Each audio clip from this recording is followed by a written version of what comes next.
And we are live. What's up, everybody? Just had a sneeze real quick. But anyways, tonight we have a very interesting podcast.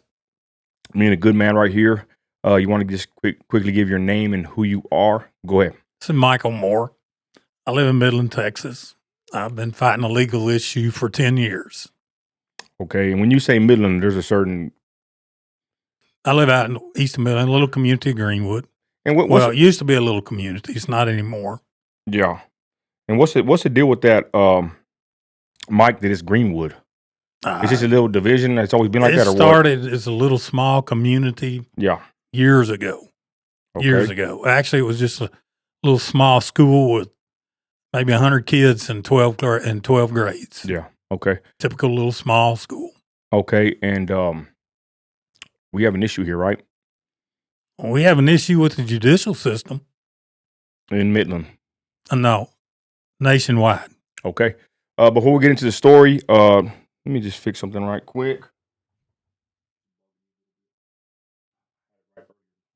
My perfectionist over here. So anyways, let's start at the beginning, Mike, because I dropped some of your videos and I need to do some more short form videos and put them on TikTok and everywhere else, because that's where a lot of you get the viral clips. So you got a hold of me a while back due to what's going on with your family, correct? Correct. And I think my issue with dropping the content is I think that you speak like a different language, because you are something called pro se, or what is it called? It's a pro se litigant. Okay, so for everybody watching right now, I want to lay the foundation. What is a pro se litigant? That's a person that represents himself in court. You're your own attorney. And Mike, do they like you? Nope, they do not like pro se litigants. Why is that? I think everybody should belong to the bar. They don't think we can read the Constitution and understand the law. Mm. And the funny part, the Constitution and the laws are black letter law. They're written in black and white for everyone to read. Why is it like that, Mike? Because I think we kind of know, but just give your opinion if you don't mind. Why do you think it's like that? Well, I can explain it more by explaining my story. Okay.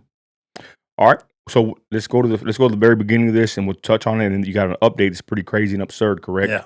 All right, Mike. So what happened in the beginning? Well, it started back in 2015. They did an illegal foreclosure on my home. Tried to pay it off. They refused the money. Their words were, "We don't want your money. We want your house." They called my note. And who's they?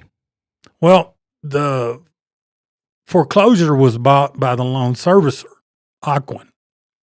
I just uncovered this the other day. You can't foreclose. The only person that can foreclose is the note holder. Loan servicer can't bring a foreclosure without certain paperwork. Okay. The other thing is it's a void foreclosure on two fronts. And when you say void foreclosure, what does that mean? It means it's a void case. It's a nullity. It's null. It's null. That couldn't happen. And this was in what year again? 2015. Okay. And I think people have asked, and I don't know if you want to explain it, what happened with you getting foreclosed on? What was the issue? They called the note. They just called it. Out of nowhere. Out of nowhere. I didn't even know they had sold the house at the foreclosure sale till I got a call from Fannie Mae's bank telling me they own the house. So do you have any like a kind of a theory why they would call the note? Because, I do. Okay. Do you want, and real quick before you go to that, I want to say everybody watching, you said something to me when I first met you that your notes sold, or can you touch on that for people that own houses? Well, everyone has their notes sold. That's pretty common in the mortgage industry. And what does that mean? Well, they sell, like you got your note, say, with Bank A.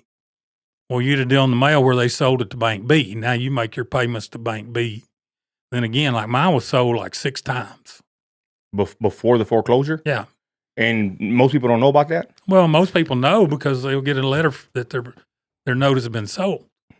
Okay. The problem with all that is the title and the deed have to stay together by contract law. Okay. Now, for several years, and I'm pretty sure it goes back to 2008 housing crisis, the deed goes to the courthouse. You keep the deed. Your title is filed into the MERS electronic filing system.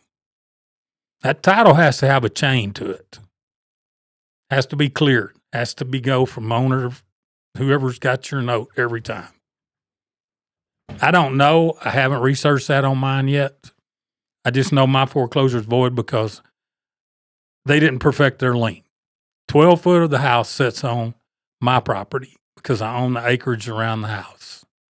They don't have clear title. To foreclose, they had to have the complete house on the title and the deed the 1 acre. And they did not. They did not. So they called your note, meaning any bank can call your note. And what does that mean? That means they call your note, you got to pay it off right away. I had the funds and I have the proof. I called another mortgage company.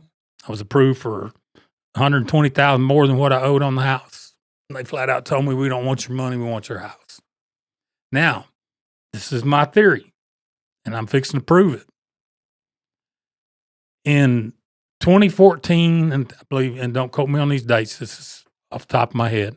Go ahead. 2014 to 2017, my loan servicer, Aquin, was under investigation for mortgage fraud. Okay. And 17 or 18, they were fined a tremendous amount for mortgage fraud. They're no longer in business. And this is the Fannie Mae, Freddie Mac? This was the loan servicer. But was this in that era? Yeah. Well, Fannie Mae backed the loan up. That was a lot of weird dealings with that whole situation, right? Oh, it's been totally unreal. Yeah. We're going to get into that in a minute. Okay, go ahead. Rock along when they did this and wouldn't take my money, I filed bankruptcy 3 times because I could not get an attorney.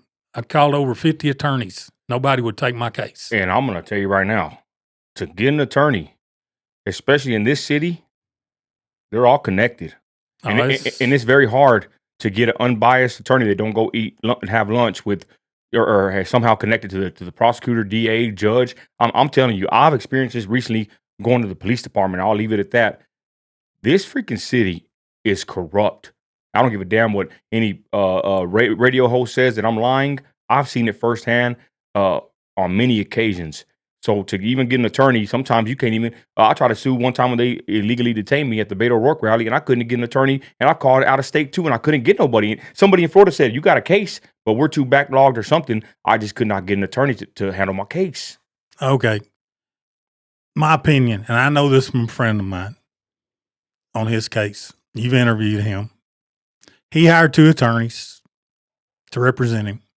They dropped him because they threatened to pull their bar cards where they couldn't make a living. Who threatened them? I don't know. The courts, somebody within the judicial. They dropped him, told him up front, we can't represent you or we'll lose our bar card. And they did sanction one of them for 6 months that he couldn't practice law. Why? Because he's going against the system. Because he was going to help your buddy? Yeah, he was gonna represent him. That's what I'm saying. This is unreal. Everybody listening to me, I'm telling y'all, I've been following Michael's case for a long time. I believe what he's saying, and it's so unreal. You're like, this can't even be. Well, here's the issue. Unless you're involved in something like this, yeah, the normal person has no idea unless they have to deal with it. I mean, that's the purpose for the videos. I've started a Facebook page. Okay. We'll go over that in a minute. You know, getting back to the case, I filed bankruptcy 3 times trying to get them to take my money, trying to find an attorney that would help us. And I got a list of them. Nobody take the case. All right. That happened in January of 16 when we were called by the bank. I filed the 3 bankruptcies. I could do that by law. I didn't go through with them. They were dismissed. They weren't charged off. I did that as a ploy to stay in the house. Okay. Here's the main part to this. I have special needs children. One of them's not as severe. She has hearing disability, has to wear hearing aids. They were notified. Everybody was notified. There's special needs children in the house. It's a federal law, 22.04. And it's listed out there on the signs everybody's been questioning me about. your signs. We did a video on that. Yeah. Go ahead.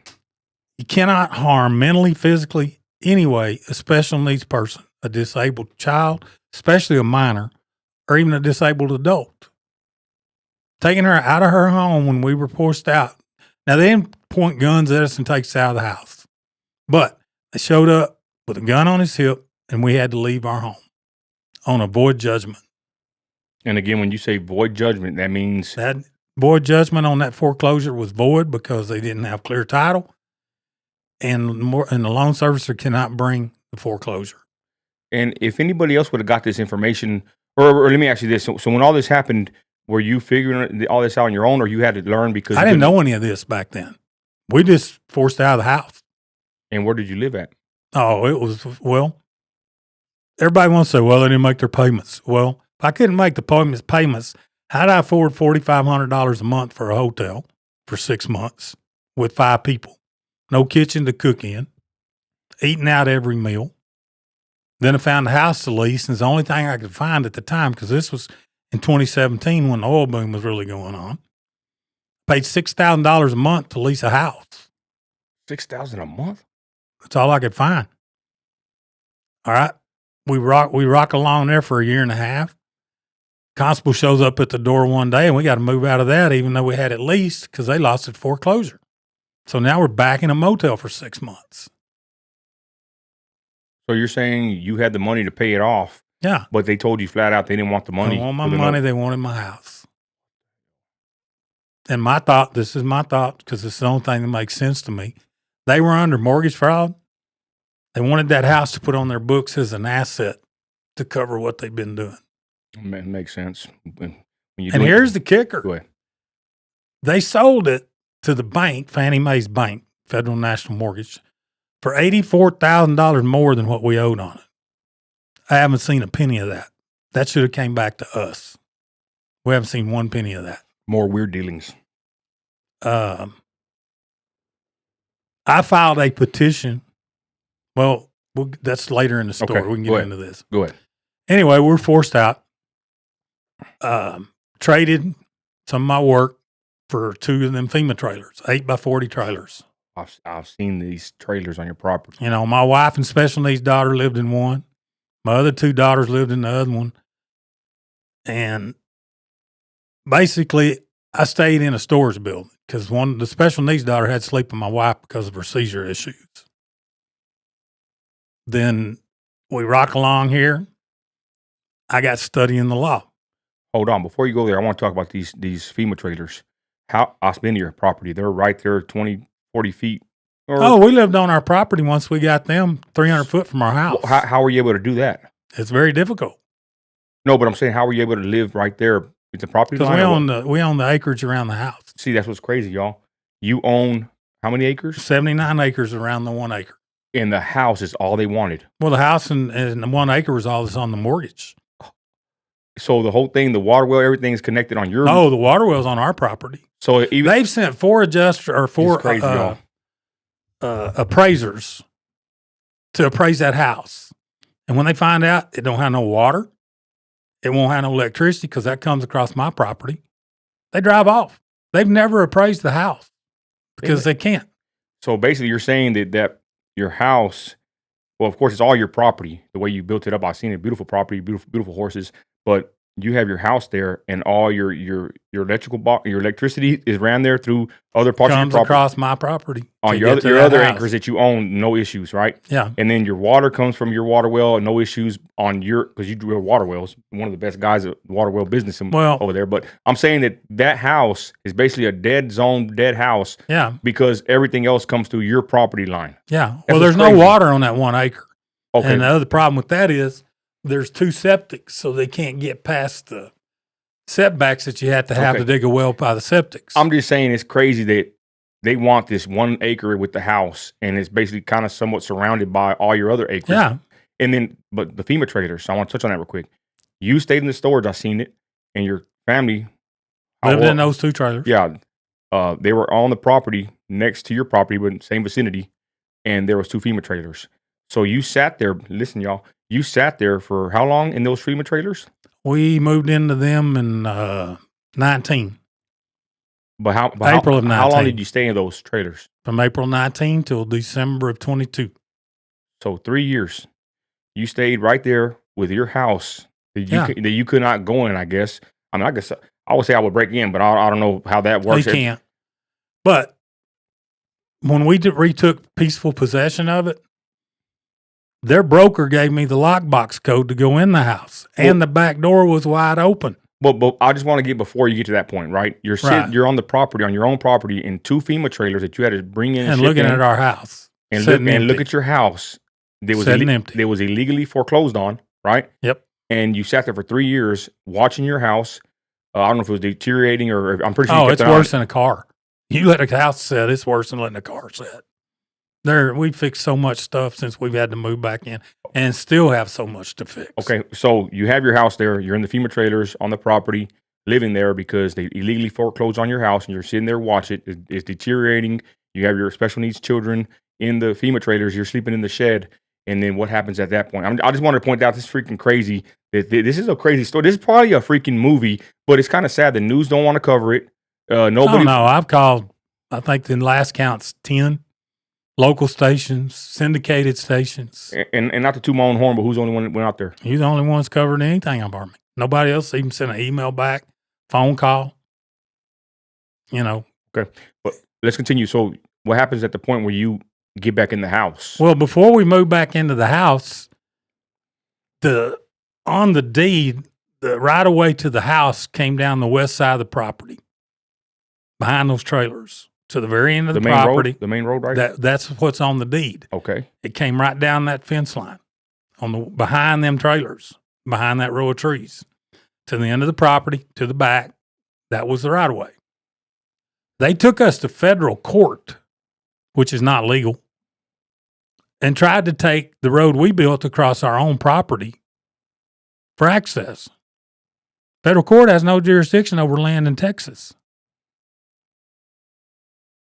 So we come out there one day, and up drives the broker that's supposedly looking over the property. He's got a surveyor with him. I'm like, what are you doing? Oh, we're taking our 30-foot right-of-way that the court gave us. I said, well, wait a minute. So we called down to court. No, they gave them egress and regress. They didn't grant them right-of-way. They can use the road. I can put a lock on it. But I have to unlock it if they want to come in, which makes no sense to me because federal court has no jurisdiction over land in the state of Texas. That had to go through a district court. They bypassed all that, went straight to federal court. Is that legal? Nope. Federal court has no jurisdiction over land in Texas. Were you learning the law by yourself at this point? Well, I just started. Okay, so let's continue when you got back in the house. Then I want to touch on your whole before journey. I got back into the house, I got hooked up with a guy that's a constitutional scholar. And he's the one that got me really studying the law. And this is what I want to point out to everybody listening. It's crazy when you go take it into your own hands and you become a pro se litigant. Like you said, they don't like you. You talking about the judges, how they treat your paperwork and your whole case. What are your thoughts on being a pro se litigant? Well, let's put it this way. I'll never hire another attorney for anything. Why is that? I don't trust them. Read their oath to the bar. Just read it for yourself. I won't make any more comments than that. Then take your own observations from that. To me, that's the number one thing that needs to go out of this country is the Bar Association. What happened to us as a country? Well, what happened to, and this is just strictly my opinion from what I've learned and what I've dealt with. Prime example, 7th Amendment to the Constitution of the United States. Any property with a value over $20 has to be settled by jury. That's the 7th Amendment to the Constitution, period. 6th Amendment to the Constitution, you have a right to represent yourself. They cannot deny that from you. It's right there in black and white in the Constitution. Okay? My case, foreclosure came up. Dispute over property and land. Should have been heard by a jury. It's not. Administrative courts, my opinion, were created for corruption. You don't get a jury. A judge sits on a bench and rules on you. Okay? When he rules from the bench, he's not a judge. He became an attorney. Oh. An attorney for who? For whoever. He made the ruling. He's an administrator. He's not a jury. The only way you get a legal ruling in court is with a jury of 12 people of your peers. That's the only true judicial ruling. Why is that? That's the way it was set up. And then what happened? Well, they invented all these administrative courts. Why'd they do that? Well, I just told you, I feel like it's for corruption. You know, they got statutes. And if you study the law and study the Constitution, any statute, code, or ordinance that doesn't line up with the Constitution is not legal. They have to line up with the Constitution the way the Constitution is written. Is it always like that? Always been like that. That's been around forever. Okay. You know, and I can give you case law and all this stuff that I've had to study. I'm telling you, everybody watching, y'all don't know the depths of this man and your buddy. What's his name? I forgot him. Bryce, great guy. You know, did rodeo tricks for the president. Upstanding guy, very smart, talks very well, great member of the society, of the community. And this is, I'm telling you, y'all are like so deep into this because you had to learn for yourselves. I had to learn it. And I'm just saying, I have to try to break it down. So I'm glad we're doing this podcast because on the videos, I think you just say so much jargon. Some of my buddies that really like it, they know exactly what you're saying. There's people that know what you're saying and they can follow it. But someone like me, that's just a simple man that hasn't done the studying you have, it's like, this is crazy. It's like crazy talking, and I don't mean no disrespect. You know what I'm saying? It just doesn't, I can't really comprehend it. The videos don't really explain everything. Okay. Just like when somebody finally asks the first question about the signs. And we can get into that in a minute if you want to. Okay. You know, got to clarify some stuff. Go ahead. I got into learning all the law from a constitutional guy. Okay. I wrote a bunch of stuff. I had to write a bunch of motions. He wrote an affidavit title of possession for us. What does that mean? Well, here's the funny part. In the state of Texas, let me rephrase that. My daughter took real estate school. Teaches you right there in the book. And I can show you the book if we ever need to. You know how you take possession of an abandoned property? How is that? You need three things. You need a lawn chair, a sombrero, and 48 hours. What is that called? That's just how you can take peaceful possession of a property, of an abandoned property. You just got to set a lawn chair up and a hat to sit there and sit there 48 hours.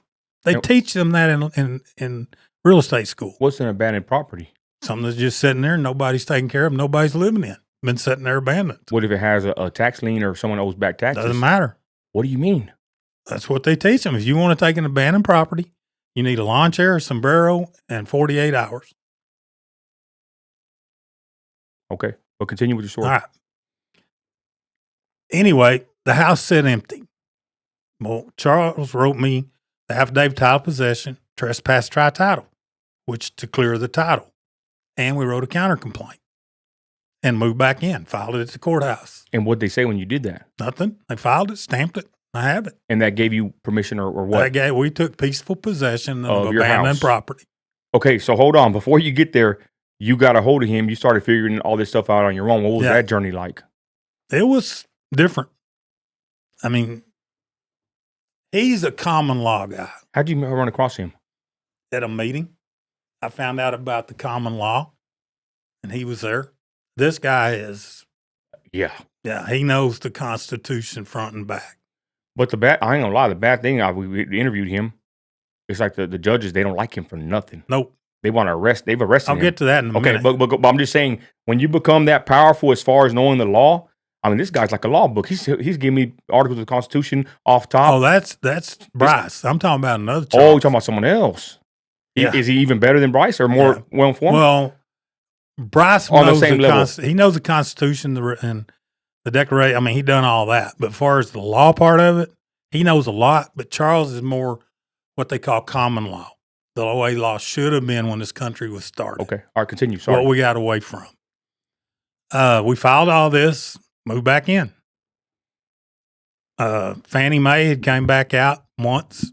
All of this is posted on a board at the front gate behind plexiglass. And we recorded that. Is that the other sign or is it a different sign? No, this is out. No, we haven't recorded that one. Okay, but it's out by the front where you come in the old road we used to come in on a piece of plywood with plexiglass over it, still there, protected, hasn't faded. The affidavit title possession, trespass tri-title.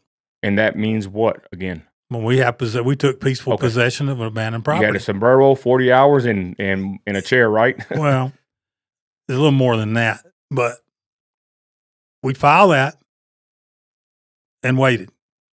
Okay. That's the legal process. Affidavit, title, peaceful possession, trespass, tri-title. And we filed a counter complaint for the wrong foreclosure, all of that. Okay. They accepted it, filed it at the district clerk and the county clerk. In Midland. Yeah, here in Midland. Who's the judge presiding? Do what? Who's the judge presiding over this? There wasn't any judge. You just file it. Okay, go ahead. At that point, you just file it. And are you pretty well versed at this point, or are you still getting help from everybody else? I'm having to learn all this on my own. Okay, I mean, and the deal with that is you start talking common law, sovereign citizens, they'll throw you under the jail. Man, they don't want to hear them words, do they? They don't. So I'm writing all this. He's helping me. I'm writing what I can. He wrote some stuff for me. I'm learning all this as we go. Then in April of last year, 24, I get a call from the broker. What would it take for y'all to move out of the house?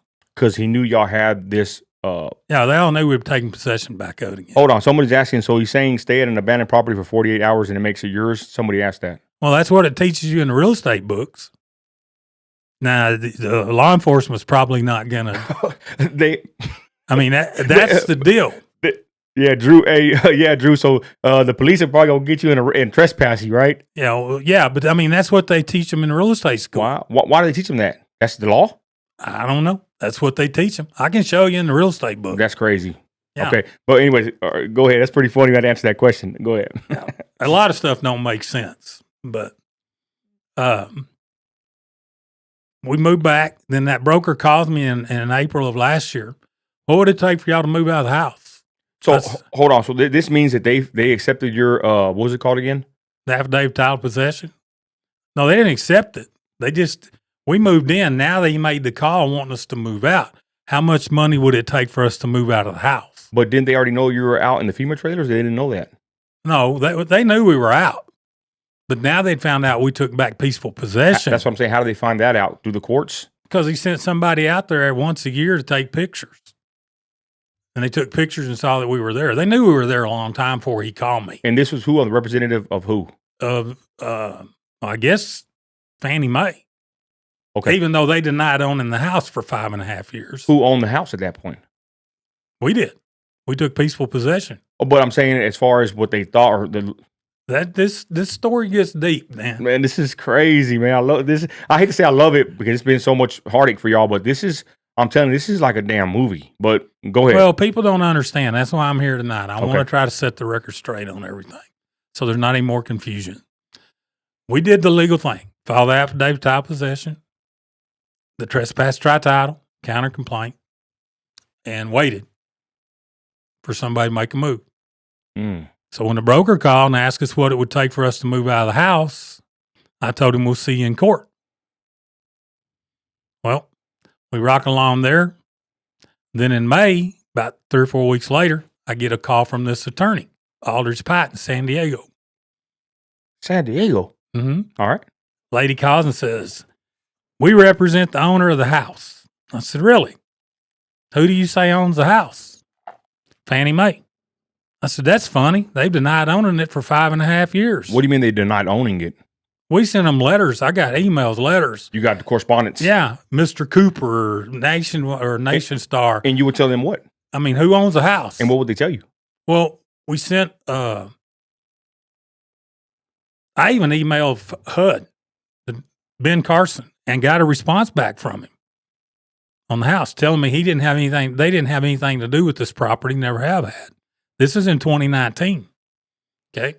It's going to come back in a minute. Christy says, my producer, mortgage companies do send out people yearly to ensure the owner still lives there and not renters. They also take pictures of the outside. What they did. Okay. But they also sent a guy to take care of the yard, but it's posted no trespass. He never would go on the property. Why not? He didn't want to trespass. Okay. Continue. And so she hung up on me when I told her they denied owning the property. for 5.5. She just hung up. Click. From San Diego. Yeah. Then we rock along there in June.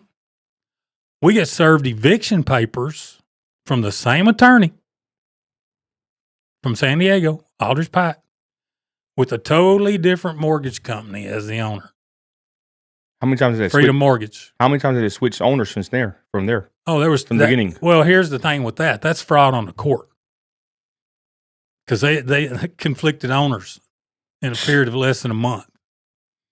And the funny part about this is, on this eviction, even though we've done everything legal, there's no contract between us and a mortgage company, us and anybody. We took peaceful possession of our home back. And basically what it boils down to, whenever they paid that note off at the foreclosure sale, they paid that mortgage off. We don't owe that mortgage. They paid it off. Who did? Whoever paid a Federal National Mortgage that paid for it. Okay. And then, hold on. So then you came and took possession later. Yeah. So what does this mean? Like it tells you when you buy foreclosed property, you take a risk. If there's not a clear title. So same thing with Bryce. That guy bought his 180-acre ranch. Now, it's an illegal foreclosure because all his stuff is based off of a void judgment. That guy paid that off, and now he has to eat that money. Okay, let's continue. It's pretty good. Go ahead. I mean, hold on. I'm gonna say it sounds good, but if the judge or them don't accept it, right? If they don't follow the law, well, you know what I'm saying? It's an issue. Yeah. Go ahead. Well, it's fraud on the court when they represented two different people to bring the foreclosure. I mean, the eviction. They used the original eviction papers from 2015 with their name on them. They put a warranty deed in there dated January of 2017. Okay. The writ of possession when they put us out at gunpoint was July 7th of 2017. That writ of possession was to Federal National Mortgage. This attorney and Freedom Mortgage say they had a warranty deed dated January of 2017 before the writ of possession. If they had the possession of the property, the writ of possession would have been to them, not Federal National Mortgage. It's a fraudulent deed. What the hell? And they presented us, and through all the 5 moves, we can't find it. And we may find it because we're still going through paperwork. Okay. When they did this in their foreclosure papers, after I got them after the fact, there's a quit claim deed that they used to foreclose on us in 2015 that Christine was the note holder. I was just a second.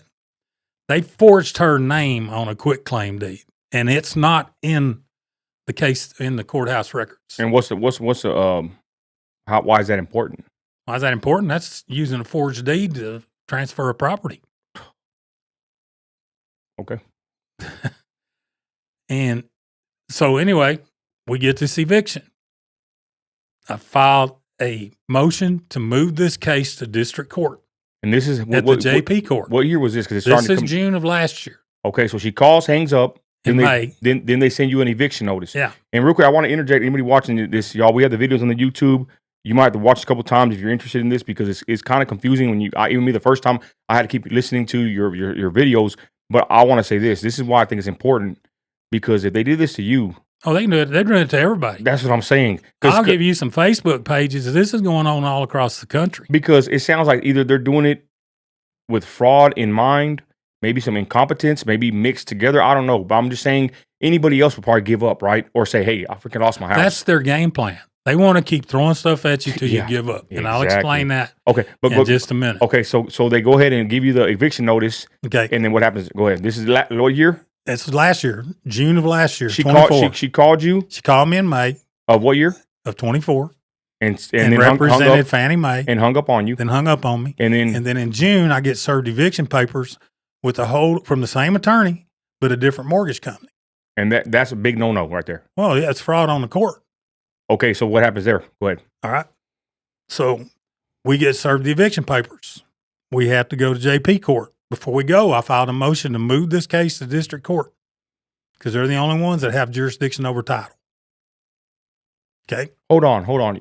To a district court, they have jurisdiction over a title. Of the land, title of the land. So, but even though they're in San Diego. No, The Midland County District Court Yeah, but I'm has to saying- hear the case. Okay. Well, they're yeah. licensed to Yeah, work. they in can do every whatever. I'm just state. saying that the county of Midland, they have to hear it because it's Yeah, in this area. It's in Midland County. Oh, okay, that's what I want to clarify. Go ahead. So I file a motion, move to district court. It's ignored. We'll go to JP court. What do you mean ignored? Well, he didn't move it. They went ahead and had court in JP court over the title that he has no jurisdiction over. And he ruled for the plaintiff. That trial lasted maybe 5 minutes. I gave him a 9-page answer to the suit that the JP was supposed to address each one of those items in the trial. And who was the judge for Cobos. Who? Cobos. And he's no longer there, Yeah, right? he retired. But he's supposed to address all these issues you had? Yeah, that I Did he? gave him an answer. Did No. he? 5 minutes. The attorney 5 they minutes. hired, the attorney they hired at 9:30 the night before from San Angelo. He didn't even know the case. And I told him, look, I already filed it in your clerk. Affidavit, title of possession, trespass, tri-title, counter complaint. In trial. He should have shut it down right then and moved to district court. And what did he do? Just kept on going. Rule for them. Rule for the plaintiff. And what did he The tell you? mortgage company. And what did he say? Why was the reason he did that? Didn't give a reason. And what did you do? Then he charged me court costs and $1,000 bond Oh. to appeal it to county court. So he's moving it to someone else? Well, you got to appeal it to county court Okay. from the JP court. So you can still appeal it. Yeah. But you're appealing to a court that has no jurisdiction over land or title. Why is that? County court has no jurisdiction over land. I don't know. That's their procedure. Who does have jurisdiction? District court. Oh, so there's county, there's district. That's what I'm trying to Yeah. clarify. You go from JP to county to district. Okay. But wouldn't Cobos know that? Yeah, he knew it. Then why did he do it? He won't admit it. But on speakerphone, when they told me they didn't want my money, they wanted my house, he told them, you can't do that. They did it anyway. All right, here we go. Pay $1,000 bond, court costs. Tell me, all right, county court will set you a court date and serve you. I'm in Stephenville. And this is what's crazy. Last year on August the 16th, I get an email from Midland County Court at Law 2. They had trial on the 15th and we failed to appear. We were never served a court date. You never received paperwork about We going to never court? received a court date from the court. And Nothing. How do they verify if you did or didn't?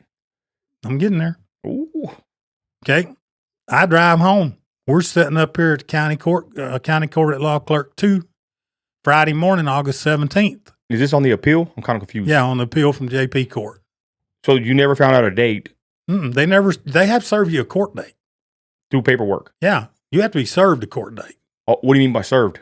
Well, they're supposed to serve you a court date, legally serve you. What does that mean? They have to send somebody. Yeah. You're supposed to be notified of your court date by the court. That's just common law. Yeah, that's the law. Go ahead. Okay. I drive home. Christine and I go over here to the courthouse on Friday morning, August 17th last year. Today, a year ago today. That's a good comments over here, but go ahead. And I walk in there and I'm go, y'all never served us a court date. And whose courthouse was this? This is Midland County Court at Law 2. Which one is this one at? It's at the main courthouse on Main Street, 5th floor. Where Johnson's at? Yeah, he's on the 11th floor. Okay, go ahead. I walk in and we were never served a court date. And what'd they say? Oh, let me look. Oh, you're right. We never served you a court date. So what happens? So she takes it into Judge Detmer, the other county court at law judge, because Judge Marvin Moore's not there on that day. He vacates the judgment. What does that mean, vacate the judgment? It's void because we weren't served a court date. He voids the judgment, the Yeah. appeal.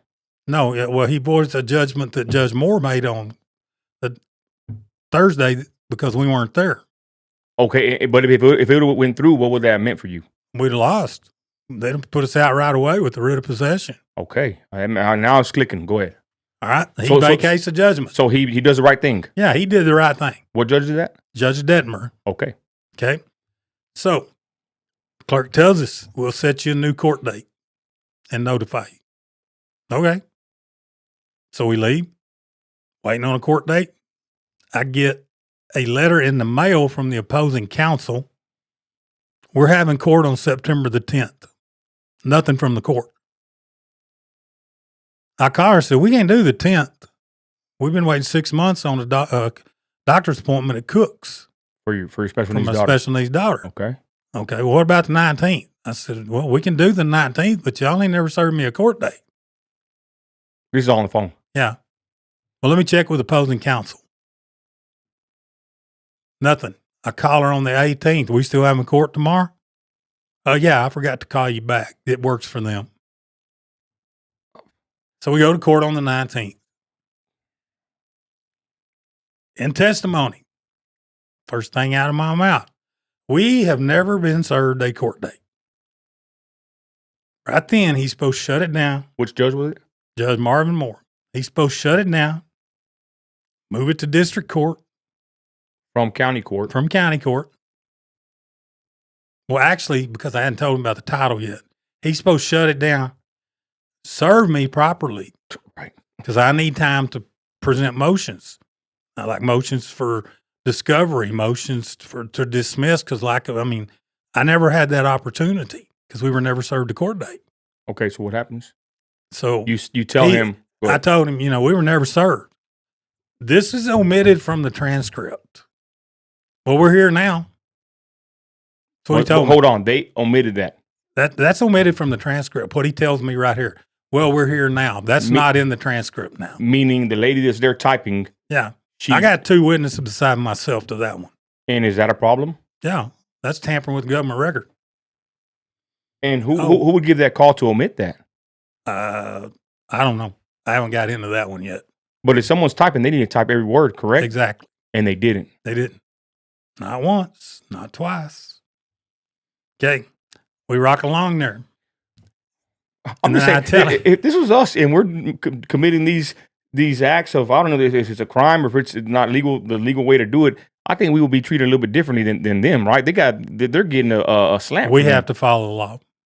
Yeah, and they don't. Okay. Here we go.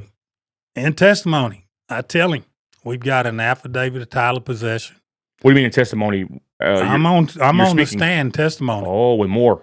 Yeah, I tell him after he says this that we're here now. That warranty deed is a fraudulent document. Well, I said no, it's a fraudulent document. It's dated January of 2017. In Indiana, notaries are good for 6 years. The notary stamp on this warranty deed expires September of 24. That's 8 years. So he should have did what? He should have thrown it out because it's fraudulent deed that they're presenting. And then what did he do? Nothing. Just ignored me. I said, also, there's a cloud on the title. We've already filed an affidavit of title possession, trespass, tri-title, and a counter complaint in the county court. And then he wanted to get on asking me this and this and this. Okay. So I finished my testimony. And to be honest with you, I figured out real quick this ain't going nowhere. All right. So Charles at the time, the common law guy, the constitutional scholar. He's in here. He's living at what's his name? No, it's another guy. The Chapman's in here. No, Chapman's not there. This is the other Charles, the common law guy. Who's Charles Chapman? You know who that is? That's Bryce. Oh, that's Bryce. Yeah, shout out Bryce. God bless Bryce. I thought it was him. No, this is Charles, the other constitutional scholar. Okay. He's living with us. Well, on all their paperwork, it listed me, Christine, and all occupants. So he's in court with us because he's living in the house at that time.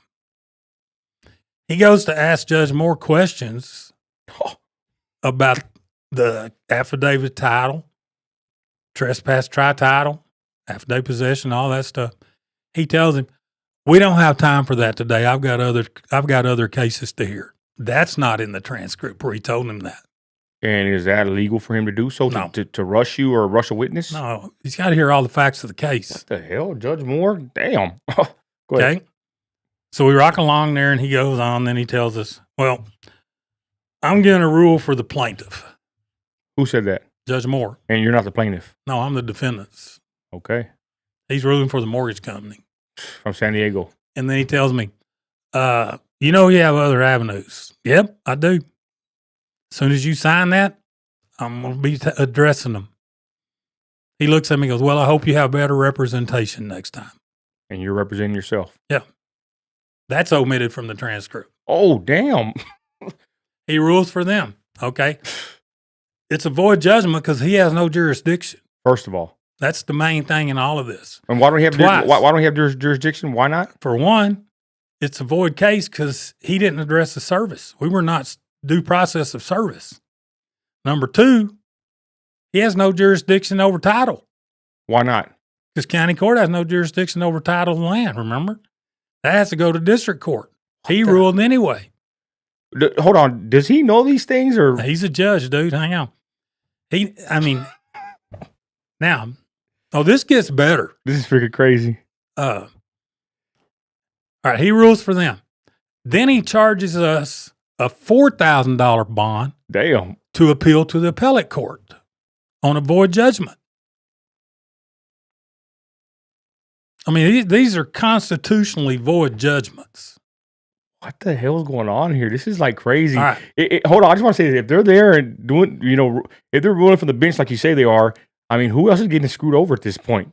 Everybody. Here's the problem. This is crazy. Here's the issue. And they're working on trying to fix this. But it's the State Commission on Judicial Conduct. That's where you file a complaint on a judge. As of right now, and that's going to change in November if it's voted in, there's like 4 judges, 2 attorneys, and 5 common people. So how are they going to rule when you send them something? You got 6 people from the law, 5 people on the common people. Who's going to get the majority when you send them a deal? Yeah. That's the problem. Nobody can hold a judge accountable. They answer to nobody.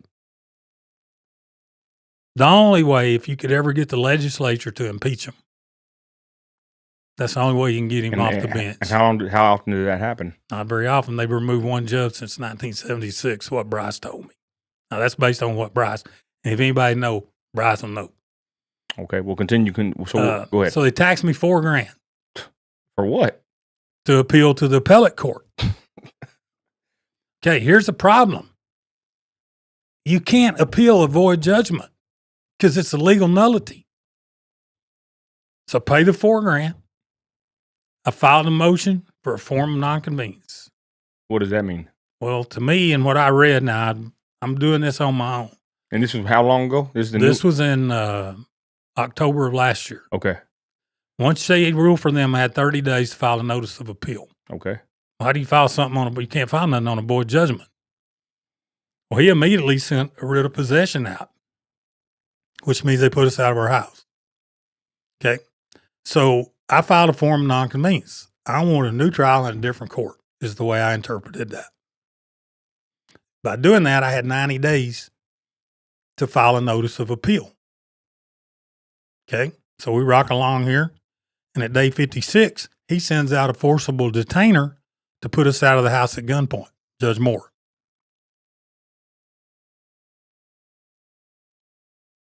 So I automatically just filed a notice of appeal to shut it all down again. Figure out what I'm going to do next. You go down there and file it, right? Yeah. Well, I filed it. Yeah. I filed it to court, and then I drove to Eastland to the 11th Court of Appeals and paid all the fees up front. Okay. Then they send me a letter wanting to know why I'm late filing my appeal. So I didn't send them a letter back why. I sent them a writ of mandamus. What is that? It's what you do in this situation. I sent them a writ of mandamus. It's a void judgment. You can't appeal a void judgment. And by law, by the books, if they'd have followed the books and their rules, when they read that transcript, first time when I said we were never served, they should have sent it back to county court at law 2 as a void judgment because our due process rights were violated. That's an automatic void judgment. Then when I told them in testimony twice, there's a cloud on the title. And what's a cloud? That's no clear title. They didn't have clear title. And you have to have a clear title. That's because 12 foot of the house sits on my property. You have to have clear title. In order to what? To foreclose. Okay. And they didn't have one. Or evict, either one. Okay. They didn't have it. Now, told them that twice in testimony. The appeals court should have sent it back to county court at law 2. This is their rules on the book as a void judgment. No, they sent me back that they dismissed my appeal or my mandamus for want of jurisdiction, which means they didn't have jurisdiction to rule on it. But yet they tax me the appeal cost. You can't tax me from the JP court, the county court, and the appeals court on a void judgment. But they did it. Michael, do they know what they're doing, or why would they do all this? I don't know. I can't tell you. Well, I guess you only have an opinion, but I would say either it's a broken system, or they do what they want, or people just don't speak up. Well, they're going to protect the judges. They're going to protect each other, just like doctors do. They protect each other. That's my opinion. Okay. All right. So continue. Go ahead. All right. So when they denied that, well, before this, I had filed a motion in county court, 2 motions, one to quash the writ of possession and one to dismiss for lack of jurisdiction. Okay. I call the clerk. When was this? This was in, I have to go back and look. No, but it's all good. I mean, I'm saying. this is like in April or May of this year. Okay. So you got a crazy I got update. all of this. All right, well, I'm saying you got a crazy update here in a minute. What they did, right? Yeah. Go ahead. I filed a motion to quash and motion to dismiss for lack of jurisdiction. I call the clerk. Did they address my motions? No, I sent them back down here in a folder with a sticky note. This is one of the videos we did, right? Yeah. It's in one of the other videos. So I go up to the clerk. She gives me my case file, open it up. Here's my motions and orders laying on top of this with a sticky note. It says, court review, do not set hearing. That's a violation of my due process and access to the courts. Oh, what were they supposed to do? They're supposed to set a hearing and address the motion. Why would he put a sticky note on there? Because he won't rule on it. He had to admit he's wrong. So hold on, but did he decline it correctly? No, if it was you can't decline. You can't not set a hearing. If you file a motion, okay, and you put a notice for a hearing, and that's how this has to work, court procedure. If you ask for a hearing, they're supposed to answer every motion that's legally filed. Well, he just put a sticky note. Put a sticky note on there, do not set hearing. Top that. I got a notice in the mail, and it rained, and it got wet in my mailbox, but you can read it. It was the notice of dismissal from the Court of Appeals. Handwritten on top of this in blank ink. Appeal dismissed. Nothing else can be filed in this case. On a note? On that notice, in black ink wrote on top of it, I go right back up to my case file. That's not in my case file. That was sent to us, tell us we can't file nothing else. And what does it mean to you? To me? How important is that? In my part, or what I'm doing? Very. Why? That shows neglect on the court. That's not a properly filed document. That was sent to us outside of the court. Oh. Through the mail. Because if it was properly done correctly, it would have been in the case file. And it's that same piece of paper would have been and it wasn't in the case file. It's not in the case file. Okay, go ahead. Okay. So then, after this, when they dismissed, I filed a writ of mandamus in the Texas Supreme Court. This was when? Barely recent, right? Yeah, it was May 27th. And as an emergency. Okay, go ahead. An emergency mandamus for relief. Is this a new update, or this ain't it? Oh, this was in part of the last of it. I mean, one of our last previous Because videos. you got some breaking news. Yeah. Okay, let's go. Go ahead. Filed a writ of mandamus as an emergency. Okay. On a void judgment.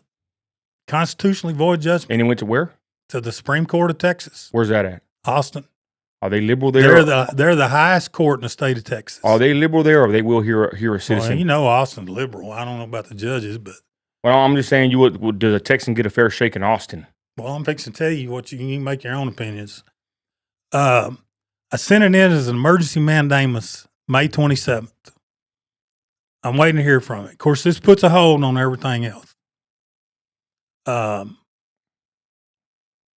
an emergency.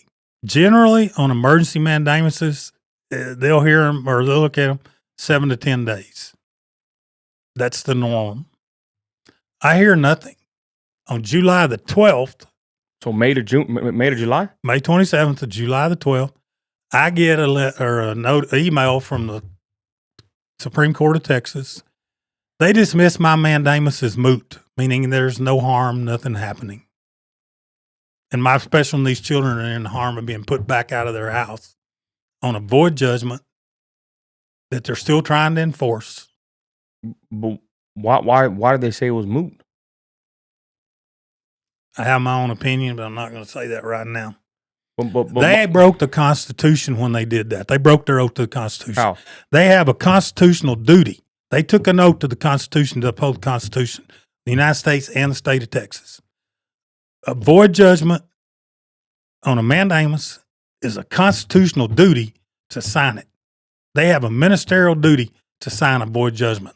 They're the last court that can do it. And it's not discretionary. They have a duty to do it. And they dismissed mine as moot. I've refiled a motion to rehear it. They accepted it, put it back before the court. Now I filed 4 judicial notices of ministerial duty to sign this mandamus with the case law, where it's been done by the court. It's precedent. Okay. Friday, I get an email from the Supreme Court. They dismissed my mandamus, or denied my mandamus, and dismissed my emergency stay. And I requested an oral hearing to go before them. They dismissed that, and my emergency stay is moot, and denied my mandamus. So this weekend I have written, and they're filed now, judicial notice of constitutional breach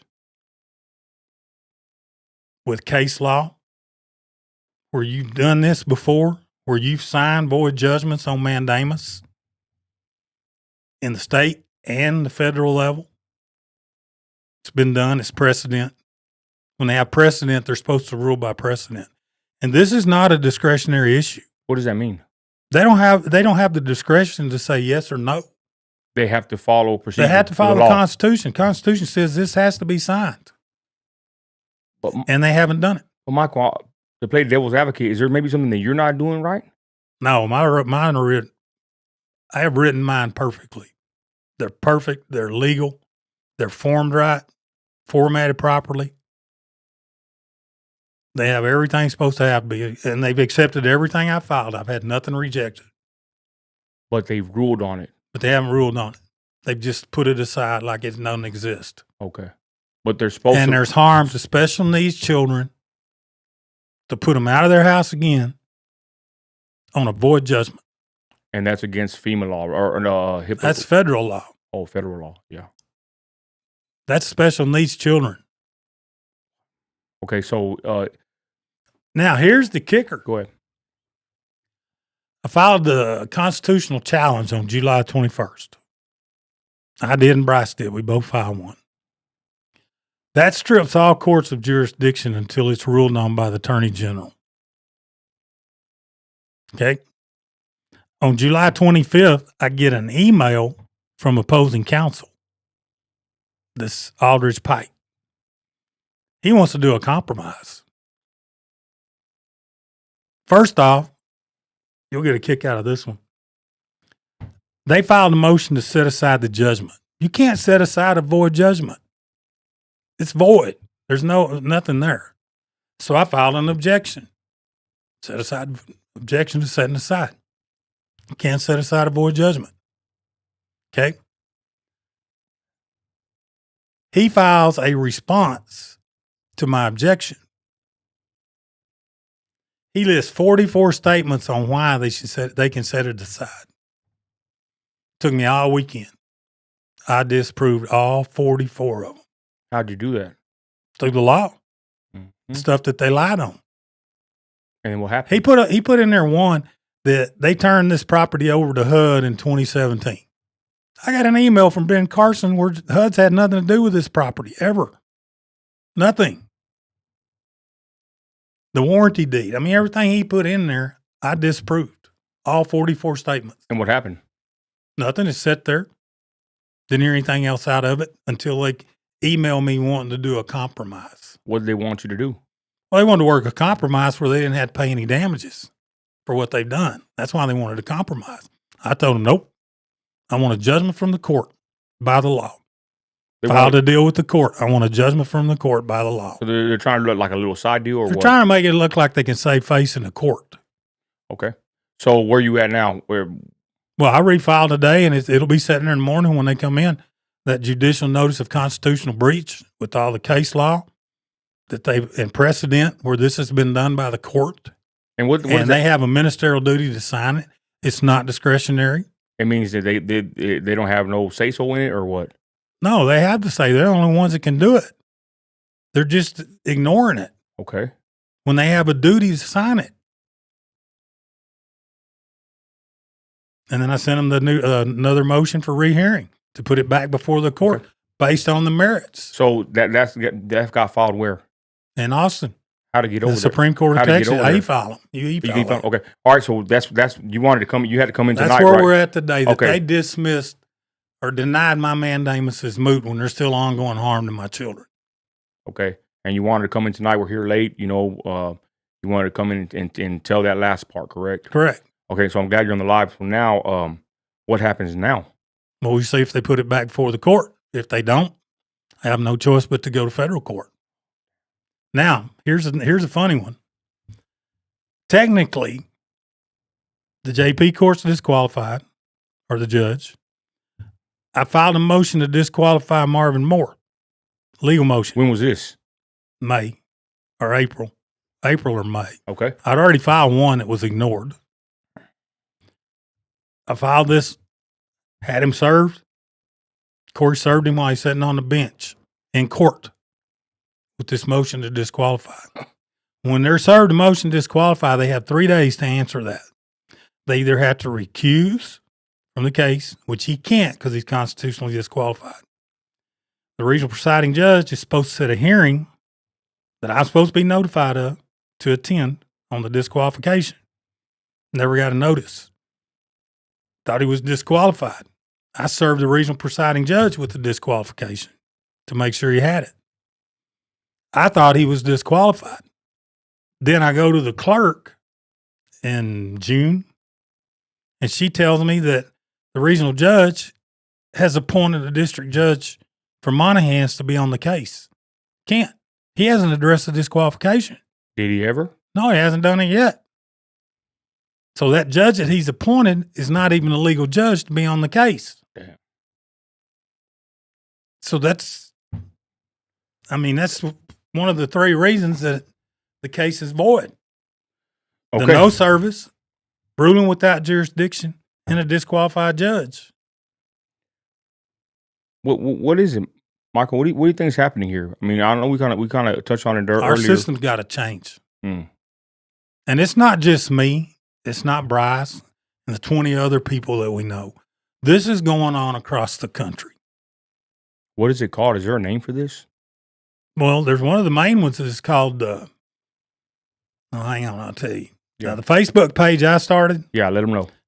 and I started this Friday evening, and I already have 22 members joined it. Yes, I'm one of them also. Y'all check it out, y'all, on Facebook. We got to help Michael, y'all. We got to help him.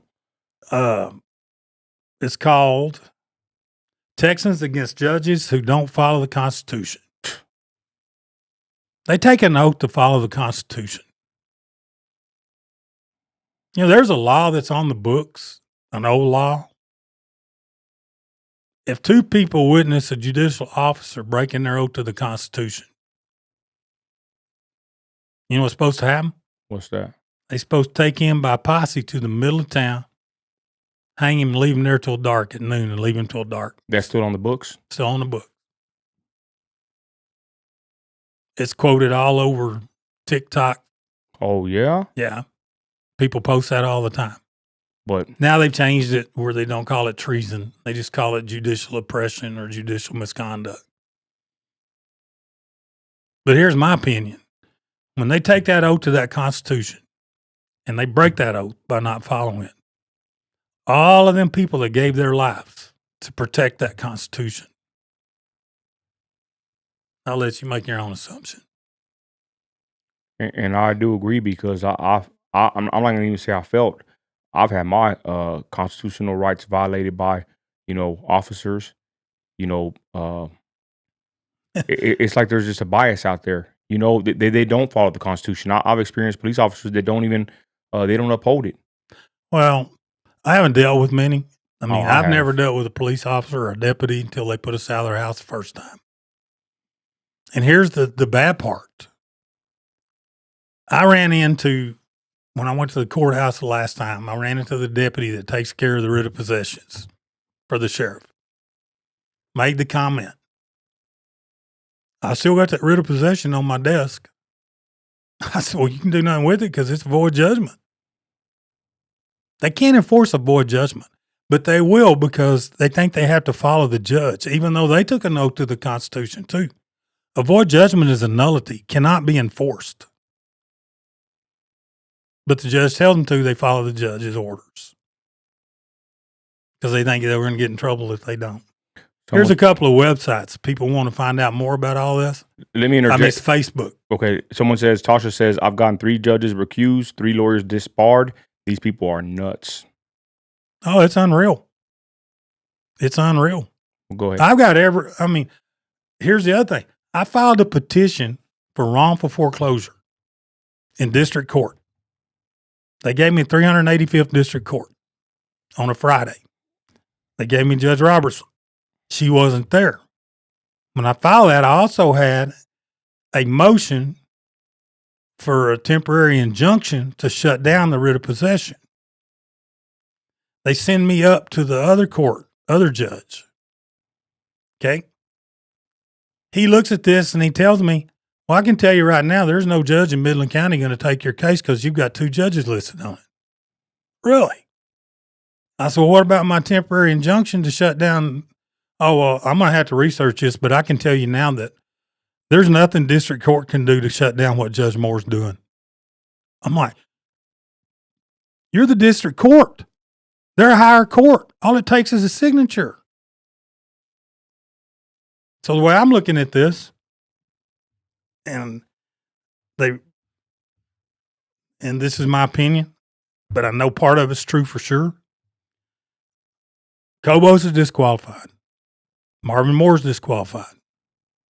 The 11th Court of Appeal judges are disqualified because they didn't follow the Constitution rule without jurisdiction.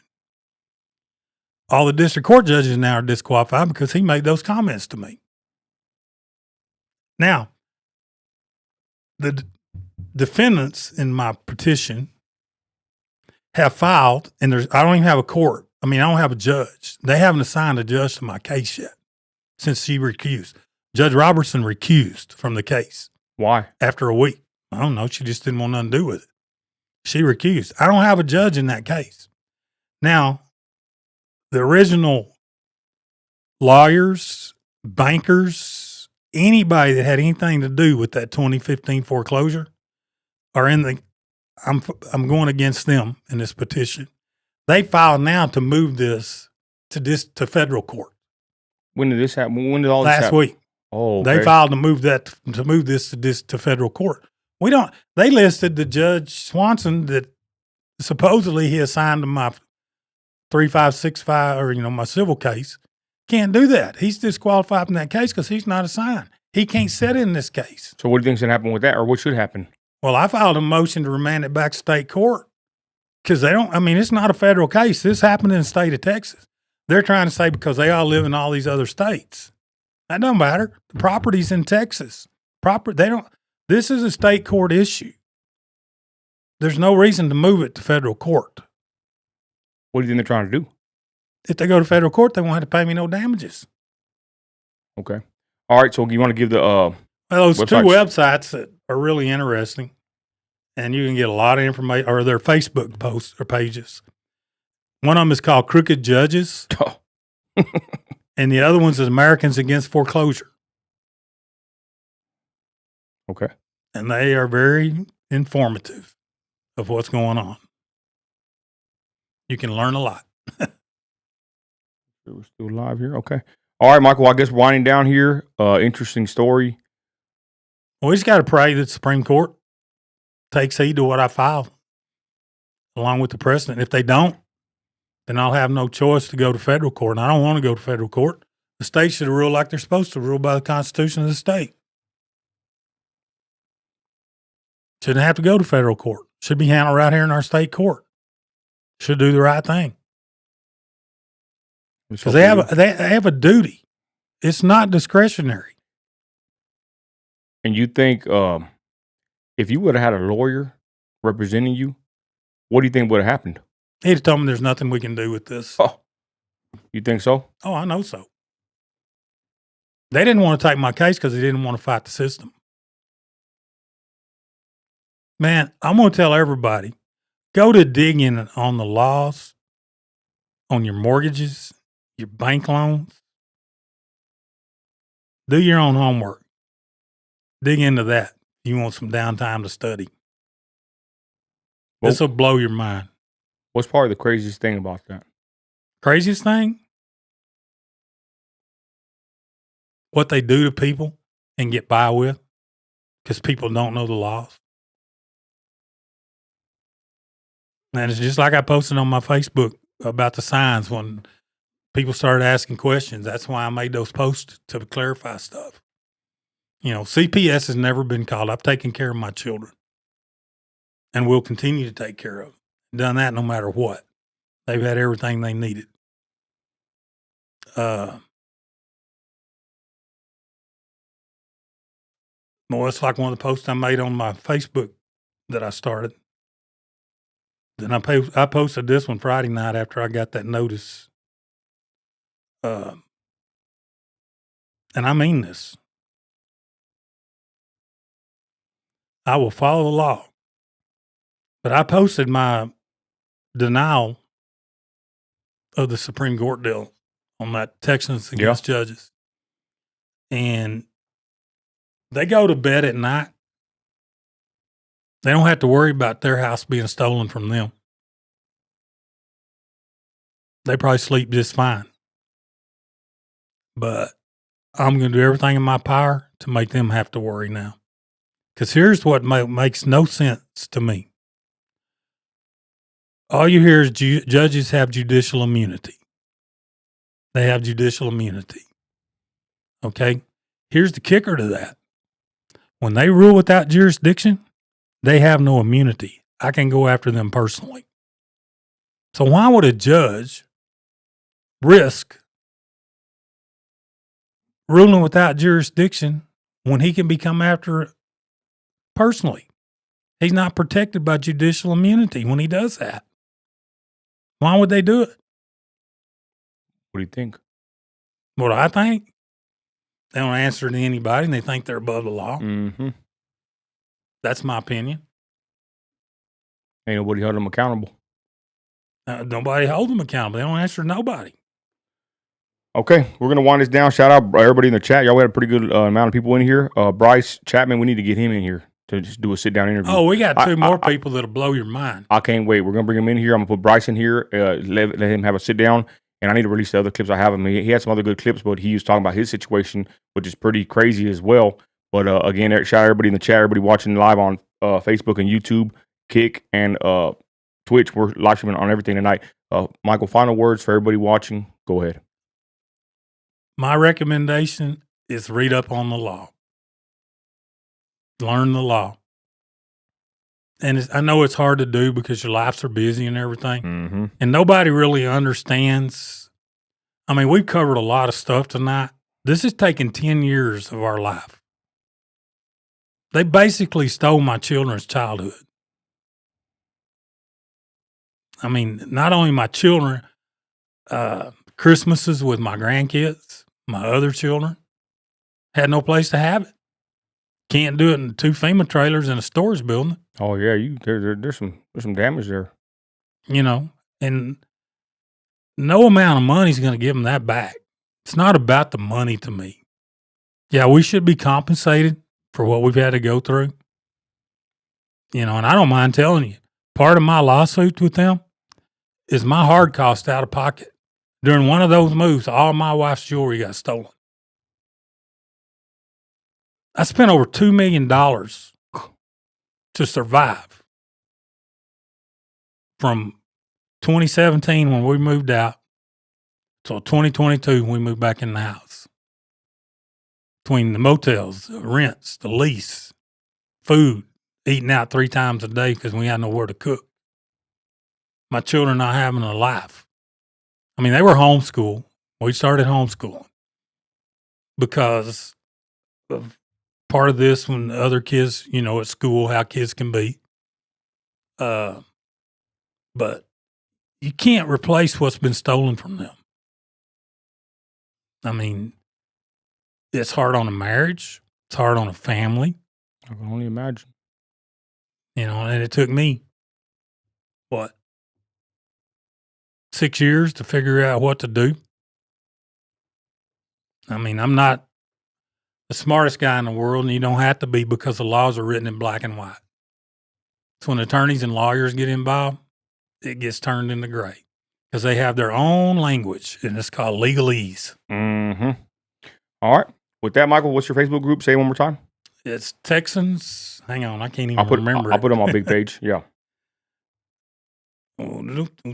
Texans against judges who don't follow the Constitution. Okay. Michael Moore, we thank everybody for watching. We're going to go into the live. Thank y'all, and I hope this kind of clarifies everything because of the comments and different things because of the signs. I do want to touch on them. My wife wanted to put them up when this all started last year. She made those by hand. And you have them on 307. They're right off 307 on private property. And we did a video on that. They're on the YouTube channel. Go ahead. 14th Amendment, they can't put the special needs child out of the house. Technically, by federal law, they had to have another roof to put over her head before they could take her out of that house. And they didn't follow that. Oh. So any harm to a special needs or disabled person, physically, mentally, that's a first-degree felony. And you put 2 big old black signs. They're huge with your statement saying that they did you wrong, correct? And people correct. And you said the news don't want to cover it, correct? No. I've reached out to 2 local stations.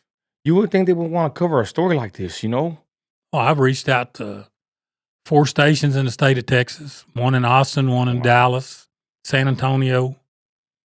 I've reached out to Fox News, Daily Wire, OAN, Epoch. Damn.